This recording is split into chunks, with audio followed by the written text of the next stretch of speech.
سلاف بینەرو گوهدارین دەنگی ئەمریکا. بەری چەند ڕۆژان شاندێکی سیاسەتوانین کوردین سووریا سەردانە واشنگتن کرد و دیگەل ژمارەکە کاربەدەستین ئەمریکی لە سەرایە سپی و لە چەند دەستگە هندی کۆم بوون بتایبەژی لە وەزارەتە دەرەوەی ئەمریکی و لە کۆنگرسی ئەمریکیژی. هەلبەت ئەڤە تێدیتن وەکە دەستکەفتێکی مەزنج بۆ کوردین سووریا لێمە خواست ئەم بزانین کانێ ئەنجامن vê سەردانی چی بوون و کا پەیامی ئەمریکیا ji bo şandê Kurdên Sûrî çi bû û Kurdên Sûrî çawa kêşeya xwe ji Emerîkiyan ra şîrove kiriye. Niha digel min mêvanekî hêja ku ew jî endamê Komîteya Peywendiyên Derveyê Kongrê Niştîmaniyê Kurdên Sûriya ku digel wî şandî bû Dr. Saadetdîn Mulla gelek bi xêr hatî Dr. Saadetdîn. Dr. Saadetdîn me dixwast em pêşî bizanin peyamê Emerîkiya ji we çi bû û we kêşeya xwe çawa ji Emerîkiyan ra got. پەیامی وان ئەو بوو کۆ یەک ڕکبەریە سووری بە هەموو جۆرێن خۆ نێزی هەفتوو بکن یەک لە دژی ڕژیمیش بۆ ڕخواندنە ڕژیم وەک ئەرمانجا پێشی ئێمە مەگوت ئەم خلاف ت طرفی معارضە تونە لەسەر ڕخواندنە ڕژیم و کورد ڕۆژا پێشی دشۆڕەشێدنە لێ ئەم ناخوازن یعنی خلاف لەسەر ڕێوخاندنا ڕژیم تنە بەڵام ئەم ناخوازن ڕژیمێکی شمولی تۆتالیتێر بەیەکی دیتر وەکوینا بگوهرن و ئەو مە دیار کرد کۆ پرسا کورد یعنی کلیتە ئا دیموقراتیەتی و ئارامیە و پێشخستنا سووریاڕەیە و ئەو ینی li گۆر wêna gerek muarada Sûrî bê nirxandin em dixwazin hûn alîkarî bikin û belam dextê jî bikin ke pirsa netewî û a Kurd bi taybetî li hundirê Sûrî çareser bibe soz bêdan ji bo çareserkirina wêna bê wêna nemimkin. Dr. Saadetdîn em dizanin yanî mesela rejêmek neşmûlî li Sûriya piştînemana Esed tirsa gelek xelkî din e. Helbet siyasetvanên Kurd gelek ji wan e. Çima we pêşbînî heye ku rejêmek piştî Esed bê şmûlî be? Gelek ji ber rola İslamiya têde pir rola nasyonalîstan têde zêdeyê û ew mixabin yani niha خلاف نابێنا دو طرفên ê serekeyê rekberî jî heyî wek Meclisa Sûrî û heyetê tensîq ev yani piraniya van rekberiya li derve çêbûne û di destê derve dine û di nav xwe de li ser helwestê wan li ser beramberî rejîm cewaz e gelekî zehmetê yekbûna yekkirina wana bi rastî lê ew kesê got îro dixwazin bi eqliya wî rejîmê got heye vê rejîmê nikarin biroxînin ew îro li ser kaxezê bi Kurdarê nikaribin yani bipejirînin hebûna gelê Kurd û mafê wîna li pêşa roja Sûrî de هیچ خۆ بجارێکی ئەو ناکن ینی li derve ev Meclisa Sûrî Encûmena Niştîmanî Sûrî pêşket û em bêjin اعتراف û pejirandina derve wergirt belam li hundir û berastî hetan haka serneketiye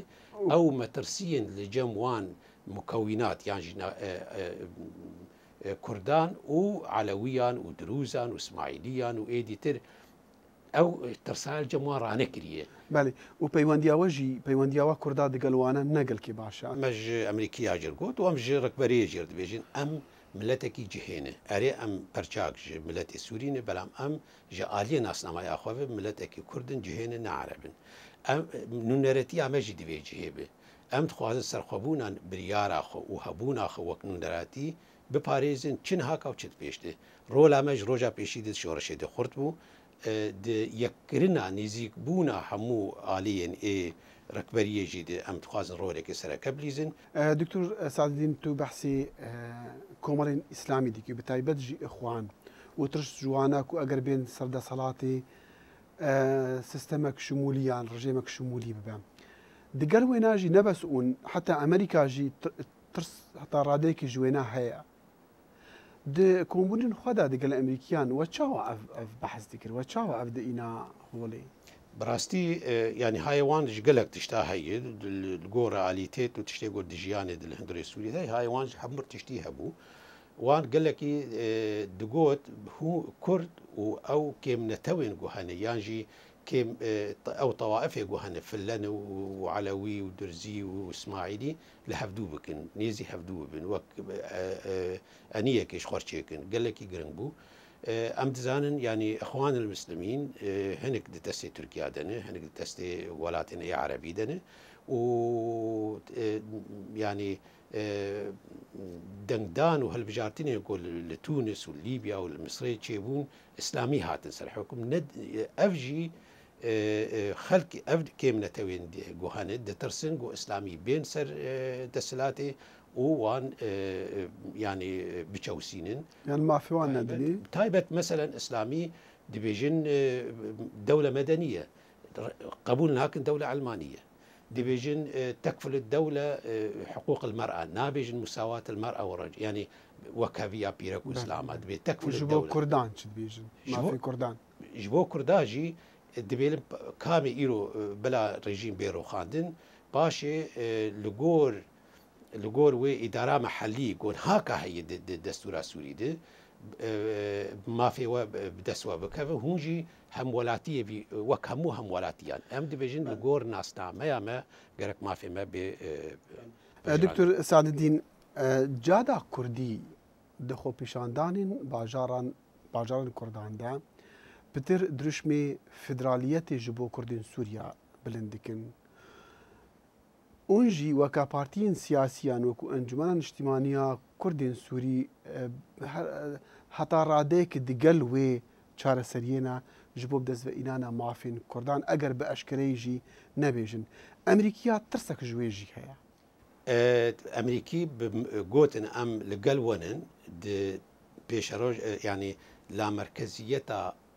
سووریا پێشەڕۆژێ دێ يعني تشتكي وان لديجي فينا تنبو ليه دقوتن تشتي هاري جرينج او بيك انينا في بلاني في ارماجي لسر عردي ننافي ويناي ليه اگر هاتو هون وركبريا سوري يعني لهف بكن لسر في مسألة ابي قال لك كيف خوش ببن جبر براستي رولاوا جرينج براستي مسألة يعني هيمك بستونكي هري سركي جبو ليكرنا ديمقراطية وأف يعني أجر إيرو معارض ركبريا سوريا مجلس السوري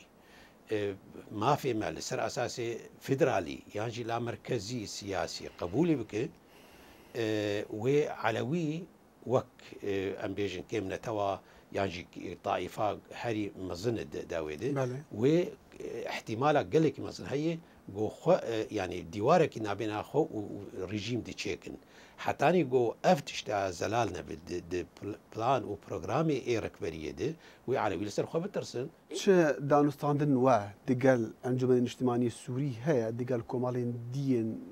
عربي سوريا لسرفين يعني بتني ولا مالا خواصات بيجن او المالا خالد بيجن اما في ونادن اما مثلا ما معتمري اي اسطنبولي اري ام ما خواجي فاكشان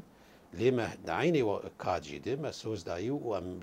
براكتيكي جي بيكتين دان وستندن وديالوج لقال همويان بردوام به خورتر به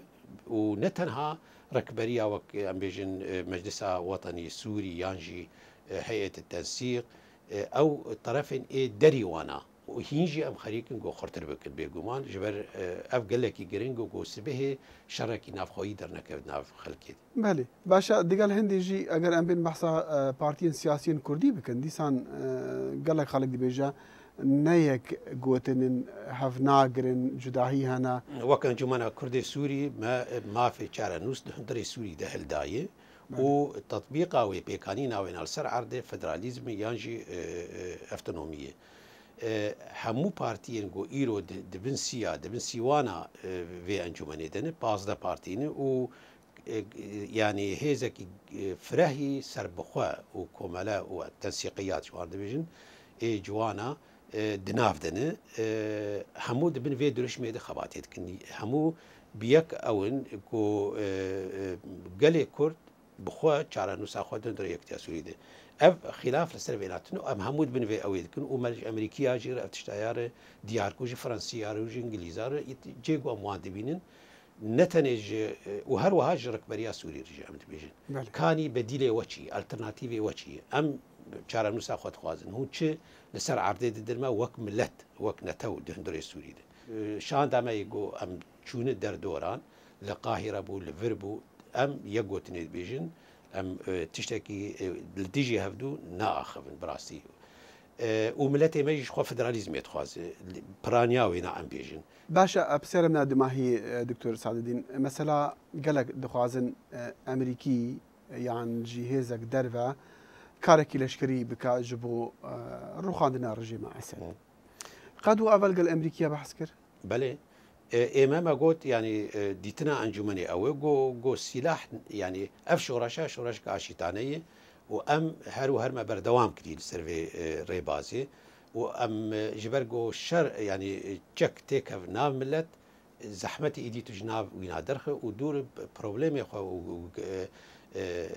يعني قالشين جو دركبن وب سلاح وبشك وشارع سربكن وابايا بآلي شركي نافخوي دي تبلي جو شر نافخوي استنها تشي بكري وقالك جي باردكن كو او رجما جي نا ايغارتن اگر بهزا لشكري جي نبا بيغومان علي اما ام لقال او نجو كسي سيفيل حماية المدنيين بحمو رنج وشكل اخواني بالجور بريارن ناف نتوي اگر اجماعك ناف نتوي هبه چه برياري دستينه ام لقالن بلام يعني